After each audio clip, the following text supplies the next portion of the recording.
Hey, how's it going, and welcome to another video. Okay, so as of a couple of weeks ago, I of course finished Persona 5 Royal. Royal added an entire new-ass lineup of third-stage Personas, so I figured it'd be kind of fun to rank them all. Since I think on the whole, Persona 5 has some of the best Persona designs of the entire series, and even though I'd say I at least kind of like all of these, there's definitely some I like more, some I like less. So yeah, let's get into it. Ignore the fact that that they're all on here twice, and I basically have them organized based on, like, first stage, second stage, third stage, and then also, like, when you recruit the party members. So, you know, I have Joker first, then Morgana, then Ryuji, and so on. But yeah, starting with Arsene, man, I have, like, a lot of kind of nostalgia for Arsene, because him and along with, like, you know, Zoro, Carmen, Captain Kidd, they were the first, like, group of Personas that were really teased, and I just think Arsene has such a cool fucking design. Just the red and black of Persona 5, I think is so good. I remember just being so excited for the game. Like, Arsene I still think is one of the coolest, like, main character Personas. He's probably my favorite of them, honestly. And yeah, I think Arsene is rad as hell. I will absolutely give him an S. Satin Isle is another really good one. I think Satin Isle is super cool. Just the part when you summon him at the end of Persona 5, he's this towering behemoth, is so cool, and he fucking shoots Yaldabaoth. It's like, oh man, he's got a bullet infused with the 7 deadly sins. That's so fucking awesome. And even though I do like him a lot, I wouldn't say I like him as much as Arsene. So for that reason, I'll give him an A. Now, Raul is kind of weird because, you know, I didn't pay for the Raul DLC. I think it's, like, slightly kind of scummy that he's locked behind DLC, but, like, it's whatever. It's pretty much just about the design instead of the gameplay, and I think Raul is really cool looking. I think he's an awesome evolution of, like, kind of what Arsene was, except he looks a little bit more mechanical. And I think he's just a really, really nice sort of alternate counterpart or evolution to Arsene, so I think I'll give him an A as well. So starting with Morgana, I think we start to see, like, at least for me, one of my issues with Persona 5 is that I found almost all of the first stage Personas to be a lot more interesting and kind of cool looking than the second stage Personas. I think only, like, a little bit less than half of them I found either as cool or maybe cooler than the first stage Personas, so that was kind of a letdown. But starting with Zoro, I think kind of like Arsene, he's another Persona that I'm, like, weirdly nostalgic for. Zoro is so fucking cool, and I think, like, one of the best things about Persona 5's kind of, like, art direction is the really consistent, you know, at least for the first stage Personas, is the really consistent sort of artistry of all the Personas being based on or representing historical thieves. Or maybe historical and mythological tricksters or troublemakers is maybe a better way to put it, but I think they all do a really good job at kind of depicting, like, a spirit of rebellion. You know, Zoro is obviously, he has his rapier and his cape and all. I also really like how Zoro is kind of proportioned. He has those, like, really skinny legs and then that really big torso. And I think it's really cool just having tiny little Morgana, like, summon this big, tall thing. So for that reason, I will give Zoro an A. Mercurius, I think, is the first example of, like, a party member's persona changing and me just kind of going, that's cool, but I like the original one more. Since I do really like Mercurius's design, you know, I really like the kind of wings he has on his boots, that scepter that he's holding, like, it's a cool design, but I just feel like Morgana's initial persona is so much more fitting for the role of a thief. And so I do like him. Like I said, he has a cool design. I'm just not as into him as some of the other ones, so I'll give him a B. Diego, I think, is great. I feel like Diego and, like, pretty much most of the third form Personas feel like much more kind of natural evolutions of these Personas. In a lot of ways, they kind of feel like one of those, like, weird sort of Pokemon that turn into something radically different, you know?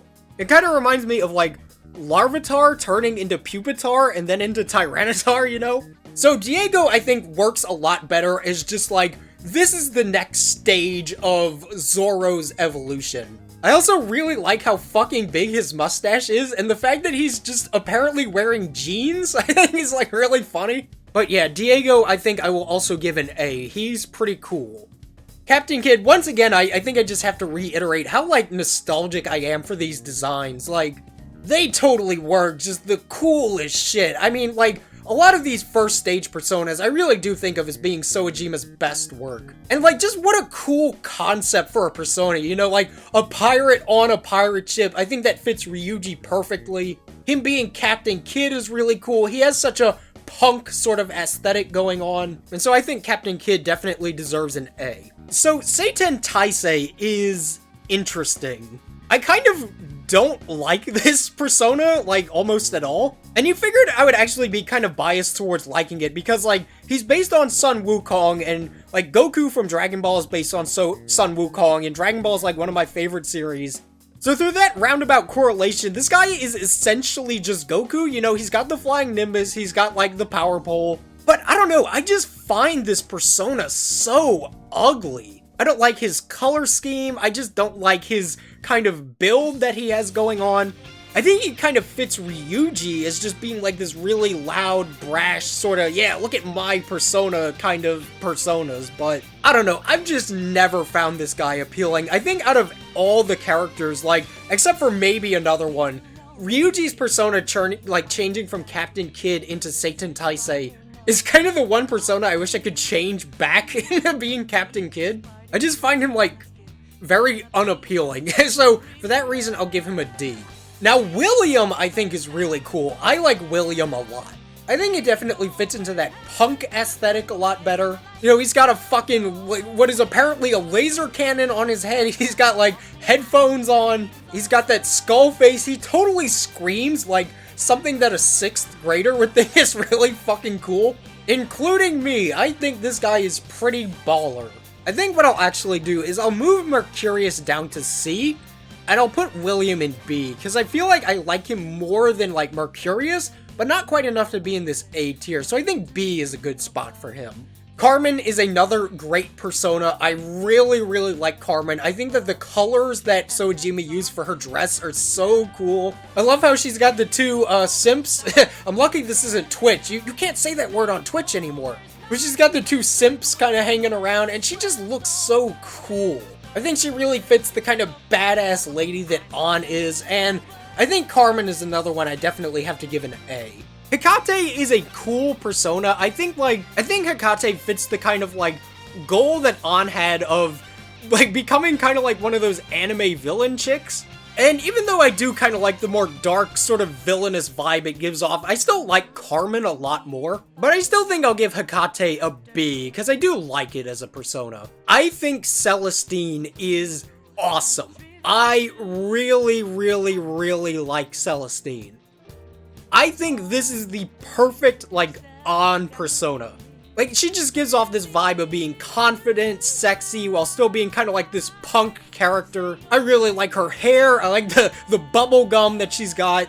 And I think Celestine just really does a good job encapsulating that kind of, like, look at me energy that I think a lot of these personas are good at showing off. So for that reason, I will give Celestine an S. Alright, some of Yusuke's personas. So, the reveal of, like, when Yusuke awakens and when he gets Goemon, that's absolutely one of my favorite scenes in Persona 5. Like, Yusuke's my favorite character, and I just think that he has this really nice aesthetic going on of kind of being like the Japanese thief of the group. I might be forgetting something, but I'm pretty sure that all of Yusuke's personas are like the only Japanese-inspired thieves, right? So I just think that's a really cool aesthetic, because I'm a massive weeaboo. So, Goemon, I think I'll absolutely give an S. I just think Goemon is so fucking cool looking, and really does a great job kind of capturing Yusuke as a character and an artist and the sort of Japanese representation of, like, the Phantom Thieves. And then we come to Kamu Susanoo, and I don't know, I feel like out of all of these, with the exception of, like, Seiten Taisei, this is kind of like the persona that I feel is the most meh. You know, he's a cool, like, design, but I don't really feel like anything about him screams Yusuke, you know? And he also looks essentially like literally nothing like Goemon. So the evolution from, like, Goemon to Kamu Susanoo just doesn't feel that natural, right? You know, even though I don't like Seiten Taisei, I can at least say that he shares a lot of, like, visual sort of things going on with Captain Kid. Like, they're both hanging out on, like, either a ship or a cloud, so they have, like, a mount. They have the same kind of cape thing going on, so you can kind of see how, like, Captain Kid would turn into this. But Goemon and Kamu Susanoo don't look anything like each other. They both have, I guess, the kind of elevated, like, shoes, but that's basically it. So, I don't know, like, Kamu Susanoo, I feel like, is always the persona that whenever I would use Yusuke, whenever he would evolve into it, I would kind of just think, like, man, I wish he was just still Goemon. So for that reason, I think I'll give him a D. Now, Gorokichi is one of my favorite things Sojima has ever designed. I remember when they were first showing off the, like, third-tier personas, I saw Gorokichi and I thought, this is the fucking persona I wish Yusuke, like, always had.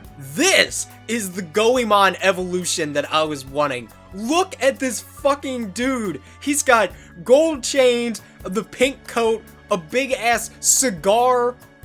He's got a blue pompadour. It's just like, the persona fucking screams fabulous, and look at me, and I want to be acknowledged, and I just think he's so cool looking. And some people aren't really crazy about Gorokichi, which I can get. He is kind of extra, but I think that's what I like so much about him, so I'll be giving Gorokichi an S. Johanna is another great one. I think that, like, Makoto's Awakening is another one of my favorite Persona 5 scenes. It's definitely in the top, like, 5 at least. And just having a motorcycle persona, I think, is the coolest shit. Like, when I first saw her get on the persona and rev it up, that was like, oh man, that's so cool. But yeah, Johanna is just so cool and so unique, and I think I'll have to give it an S, just for, like, unique factor. And then there's Anat, which I'm not as crazy about. Like, I think the gimmick of it kind of turning into a transformer is cool, but I don't know, I feel like a lot of the kind of appeal and unique factor of it just being a motorcycle is lost from doing that. But I do still think Anat is cool. I think that Anat is a much more natural feeling progression as opposed to some of the other ones, because you can at least see how it goes from, like, motorcycle to kind of transformer. So I do like Anat. I think I'll give him a B. Not one of my favorites, but still pretty alright. And then we have Agnes, which I don't like it as much as Johanna, but I still think it's really fucking cool having, like, this really big car sort of thing as a persona. I also really like the black and gold color scheme. It looks really luxurious, so I think I'll give Agnes an A. Pretty cool. Necronomicon is pretty fucking cool. You know, I'm really into, like, UFOs and aliens and shit like that, so having a UFO persona like that I think is really cool. I don't know, I think there's a lot of potential for, like, UFOs and aliens and stuff to be represented in Megami Tensei as demons. You know, we have, like, Mothman already, and that's a really cool sort of alien, cryptid, whatever inclusion, but I don't know, that's a video I might end up doing, like, sometime down the line, is aliens and UFOs and stuff as demons. I think that'd be kind of a neat concept, but Necronomicon is really, really cool. I, of course, love the classic kind of saucer shape, and it has all the different glyphs and runes and the gargoyle on top, and it has the tentacles that come down. And yeah, I just think Necronomicon is awesome. I'll give it an S. Prometheus is honestly, I would say, one of my favorite of the second stage personas. I think giving Futaba, like, Prometheus, you know, the god that brought fire to man and knowledge with it, I think that's just so cool for her character. And Prometheus is just such a cool looking thing. Like, it's kind of a simple design. It's just a ball with fire and rainbow symbols and, like, arms and stuff, but I don't know, I think that kind of minimalism works really, really well. It has this really foreboding sort of energy to it, but I still don't think I like it quite as much as Necronomicon, but I think it's definitely one of my favorite second stage personas, so I'll give it an A. So Al-Azif is kind of interesting. I don't know, for me at least, I feel like he's kind of an underwhelming looking design. And you'd think I'd be more into it just being like another kind of UFO persona, but I don't know, I just found Necronomicon a lot more interesting looking. You know, Al-Azif has a lot of like different runes and stuff all over it, and it's a cool design. I don't know, I just feel like it's a little bit too kind of simplistic for my liking.